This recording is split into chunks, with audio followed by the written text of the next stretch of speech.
today I will be summing up throughput contribution. Throughput. The name throughput itself means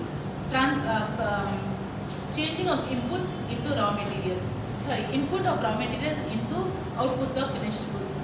Now there may be certain problems while converting the inputs into outputs. Those problems can be classified into two types: constraints and bottlenecks. It is said that all bottlenecks are constraints, but not all constraints are bottlenecks. An organization can be further divided into classified into several activities, out of which we can segregate into two parts: bottleneck resources and non-bottleneck resources. It must be the objective of the organization to opt for the optimum utilization of bottleneck resources, and later on move on to non-bottleneck resource activity. If the organization opts to use a non-bottleneck resources, it will lead to piling up of WIP inventory, thus further leading to increase in operating costs and increase in day-to-day activities, cost to the day-to-day activities, that is the cost of operation. Now, this process of conversion of input into raw materials and classification of bottlenecks and non-bottleneck activity is called optimum production technology, OPT, in short OPT. Now, to overcome this, the management came up with the concept of throughput management accounting. Throughput management accounting is also the same process, but we will be classifying the constraints based on the theory of constraints. The three major key elements of theory of constraints is throughput contribution, investments and operating costs.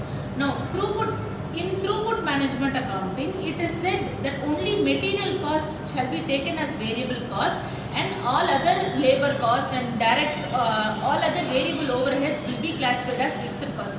In general, the industry practice is to consider labor cost as a fixed cost and not as a unit cost of the production. So that labor cost and overhead costs are not classified as variable cost. So throughput contribution is calculated as sales minus raw material cost. That is one of the key elements of throughput contribution. Now,